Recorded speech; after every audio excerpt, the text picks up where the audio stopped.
날마다 나를 살리는 큐티 이성훈 목사입니다. 오늘 큐티 본문은 누가복음 14장 1절부터 14절 말씀입니다.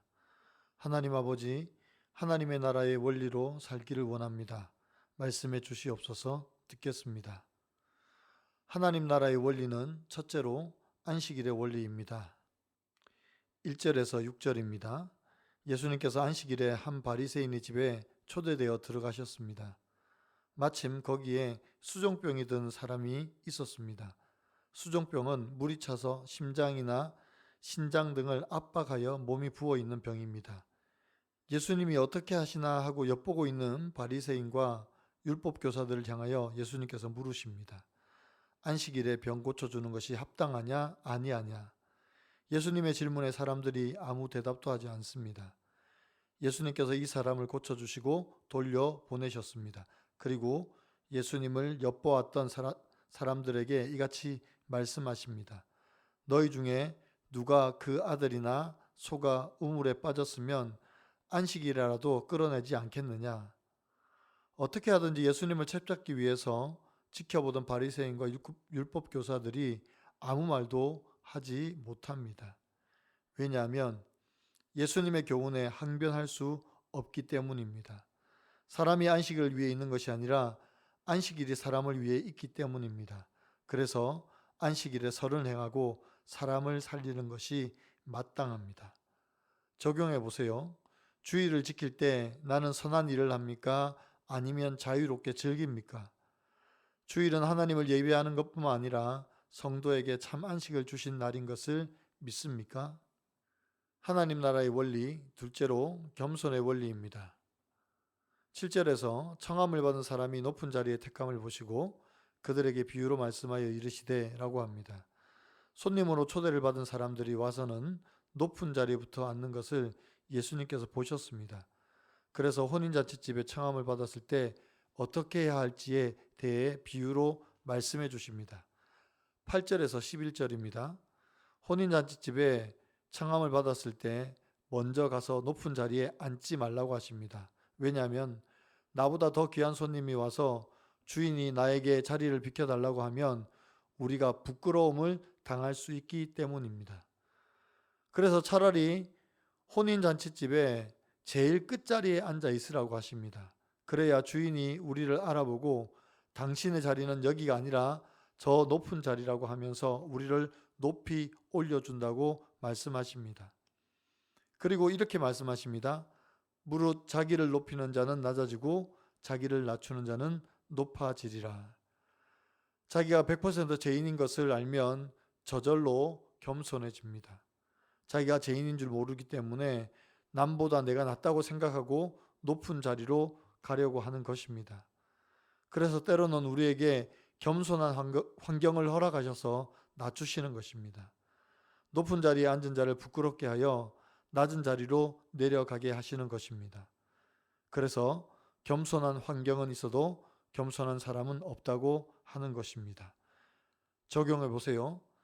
나는 초대받았을 때 높은 자리로 갑니까? 낮은 자리로 갑니까? 교만한 나를 겸손한 환경으로 교훈하신 사건은 무엇입니까? 하나님 나라의 원리, 셋째로 구제의 원리입니다. 12절부터 14절입니다.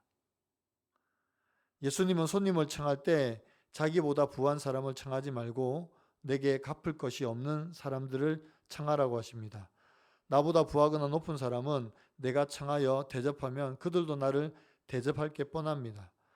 그러나 가난하고 헐벗고 병들고 힘든 사람들은 내가 초대해도 그들은 갚을 것이 없어 빈손으로 옵니다. 갚을 것이 없는 자들을 대접하는 것이 진정한 구제이고 섬김입니다. 예수님께서 부활 시에 우리에게 다 갚아주신다고 약속하십니다. 얼마나 복된 일입니까? 적용해 보세요. 나는 어떤 마음으로 호의를 베풉니까?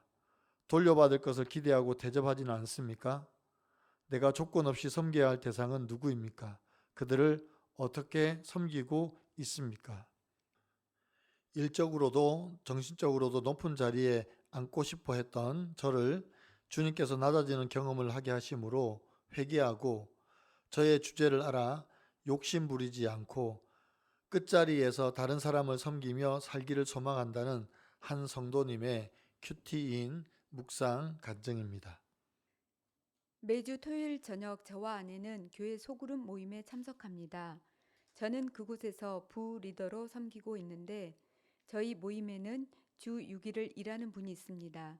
그분이 토요일에 일하기에는 저녁이 되면 지치고 힘들 테니 모임에 빠져도 된다고 생각해서 그분에게 모임에 참석하시라고 자주 연락하지 않았습니다. 그분의 영적 건강에 초점을 맞췄다면 안식 일에라도 우물에 빠진 아들이나 소를 끌어내려고 한 것처럼 어떻게든 모임에 참석하게 했을 텐데 그렇지 않은 것입니다. 이렇게 저는 여전히 되었다 함이 없는 죄인입니다. 직장에서의 모습도 별반 다르지 않습니다.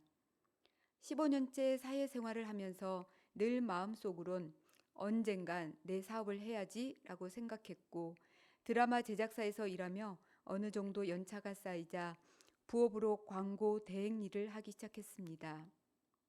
사장이 될 것을 기대하며 뛰어들었으나 실상은 가장 낮은 자리에서 잡일을 하게 되었습니다.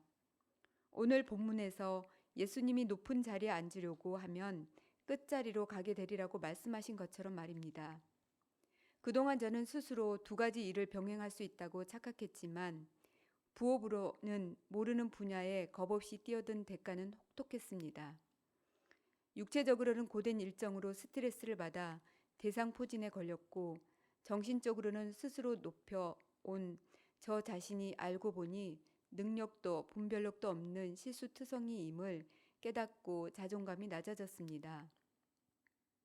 이렇게 높은 자리에 앉고 싶어 하던 저는 낮아지는 경험을 하고 나서야 교만을 회개하게 되었습니다. 이제는 저의 주제를 알아 욕심 부리지 않고 끝자리에서 다른 사람을 섬기며 살기를 소망합니다. 저의 적용은 소그룹 지체들에게 매주 한 번씩 전화해서 모임에 참석하도록 권면하겠습니다. 사장 같은 높은 자리에 오르려고 부업을 하기보다는 본업에 집중하겠습니다.입니다. 하나님 나라의 원리는 세상의 원리와는 정반대입니다. 세상의 목적은 행복이지만 하나님 나라의 목적은 구원입니다. 세상은 높은 자리에 올라가고 존경받는 것을 좋아하지만 하나님 나라는 자기를 낮추며 섬기는 자리로 내려가는 것입니다. 세상은 자기의 유익을 위해서 투자하지만 하나님 나라는 아무 대가도 바라는 것도 없이 무조건 섬기는 것입니다. 사랑하는 성도 여러분, 나는 지금 하나님 나라의 원리로 살아갑니까? 아니면 세상의 원리로 살아갑니까? 하나님 나라의 원리로 사는 것이 만만치 않지만 힘이 들어도 어려워도 묵묵히 주님이 가신 그 길을 따라가는 저와 여러분이 되시기를 간절히 축원합니다. 기도드립니다. 하나님, 오늘 주님께서 하나님 나라의 원리에 대해서 말씀해 주셨습니다. 지금껏 세상의 원리에 물들어 살았던 저희를 용서하여 주시고 주께서 가르쳐 주신 하나님 나라의 원리를 마음속에 되새기며 살게 하여 주시옵소서. 주일에 예배만 드리고 내 마음대로 시간을 보냈던 것을 용서하여 주시고 이제는 주님 안에서 성도들과 아름다운 교제를 나눌 뿐 아니라 병들고 힘든 지체들을 돌아보는 저희가 되게 하여 주시옵소서. 그래서 주일을 보내는 것이 하나님 나라에서 하루를 보내는 듯하게 감사하며 지내게 하여 주시옵소서. 겸손하여 낮은 자리에 서게 하시고 어렵고 힘든 이웃들을 돌아보며 주님께서 보여주신 귀한 사역들을 기억하며 쫓아가는 저희가 되게 하여 주시옵소서. 예수 그리스도의 이름으로 기도드리옵나이다. 아멘.